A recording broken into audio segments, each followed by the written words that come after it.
Interest in the 45-70 caliber rifles was rekindled when the movie Quigley Down Under, starring Tom Selleck, came out in the early 90s.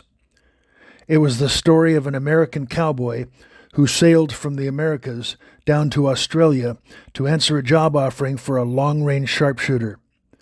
The rifle he used was an 1874 Sharps, now made by the Shiloh Rifle Manufacturing Company. That rifle is now known as a Quigley and was chambered in 45 110 540 caliber. That's 45 caliber, 110 grains of black powder propellant, and a paper-patched 540 grain bullet. It had a tang-mounted vernier peep sight and was accurate out to around 1,200 yards. Right now, a new Sharps Quigley starts at $4,340 and can go north to as high as $7,000 or more. The term Quigley has crept into our shooting vocabulary recently and has at least two meanings. The first is that any Sharps rifle is now known as a Quigley, and secondly, scoring a Quigley means that you got two victims with one shot, as depicted in a poignant scene in the movie. There are actually three variations of the cartridge: the 45-70 Government, the 45-90 Winchester, and the 45-110 Sharps, which is the Quigley. There's actually a third number after those designations that refers to the weight of the bullet. The first model appeared in 1873 as the Springfield Model 1873 and was known as the Trapdoor. It was officially known as the 45-70 405. It replaced the Army 50-70 450 Government because it had better ballistics. The 45-70 405 had a velocity of about 1,350 feet per second. Although retaining the black powder designation, the 45-70 actually transitioned to the new and modern smokeless powder. The bullet was later upgraded from a 405 grain bullet to a 500 to help improve the long-range ballistics. The second variation of the rifle was a lever action that emerged in 1895. It was designated as the Marlin 1895. Other manufacturers use that designation as well, irrespective of the year of development, manufacture, or the actual manufacturer. This model used a 405 grain flat or round nose bullet due to the tubular magazines of the lever actions. Pointed bullets could not be used in the tubular magazines at that time due to the danger of an explosion. It was possible for the point of a bullet to set off the primer of the bullet ahead of it in the magazine tube due to the recoil of the rifle. Some of the new modern bullets, such as the Hornady Monoflex bullets, have a soft tip, which now eliminates that possibility. The third models are collectively known as Ruger No. 1s and have an extremely strong falling block action. These rifles use very powerful loads, which are above the safe pressure levels of the two previous models.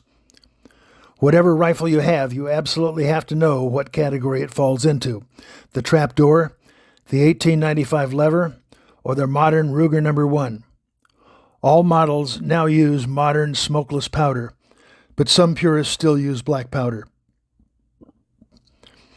The 1873 Trapdoor is the weakest of the three models and uses a maximum load of 32 grains of IMR 4198, a commonly used powder. The Marlin 1895 models can use up to 53.5 grains, and the Ruger No. 1 models max out at 57.5. In addition to there being three different variants and strengths of the rifles, there are usually four different loads you can develop for each one. The first load is a plinking load for general fun shooting. It's a somewhat reduced load that produces a mild recoil. The second is a full-bore hunting load which kicks like a mule. The third is a very light load, typically known as a mouse fart. It's used to let kids or smaller people shoot the rifle. The fourth load uses a black powder or a black powder substitute as the propellant.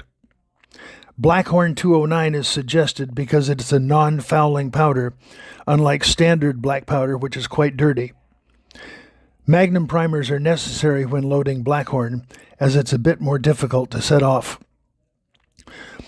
4570s are known for two things: rainbow trajectories and an extra large double huge recoil.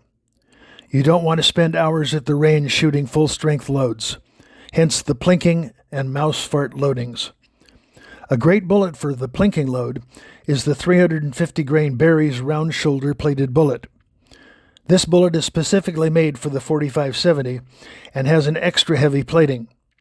It's rated for up to 1950 feet per second, but typically shoots best around 1750. My rifle took 44 grains of powder to hit that velocity. This bullet has a moderate recoil. The 350 Barry's bullet loaded with black powder is also considered a soft recoil round.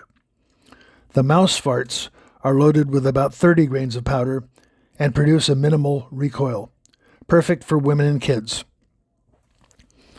For the hunting projectiles, two suggestions are a Barnes 250 grain TSX flat nose or a 250 grain Hornady Monoflex, which is a soft-tipped, pointed bullet. Both are non-lead and legal for hunting here in Californication. Heavier bullets in the 400 to 500 grain range also work well. I chose the 250 grain Monoflex bullets, but switched to N120 Vihtavuori powder due to the recommendations from several source materials as being a more accurate powder. 53.5 grains of powder worked out as the most accurate load for my rifle. The velocity is right at 2,500 feet per second, but the recoil is substantial. It literally kicks like a mule. Any animal hit with that load will likely be gutted, quartered, packaged, and wrapped for the freezer before the animal hits the ground. As an example of the power of a 4570, my son Scott was hunting hogs at the Blue Rooster Ranch over in Arizona with his Henry lever action and dumped a huge domestic hog that had escaped and gone feral 7 years prior. The 4570 dropped it in his tracks. It was no contest. As a side note, anytime you're hunting with a 4570, put a 410 shot shell in your pocket. If you happen to run across a decent-sized and very delicious rattlesnake in your travels, just dump your cartridge and shove a 410 into the chamber. 410s shoot very nicely in a 4570. If you're looking for a really fun rifle to shoot, consider a 4570. Several companies are now making them with prices starting in the low 400s.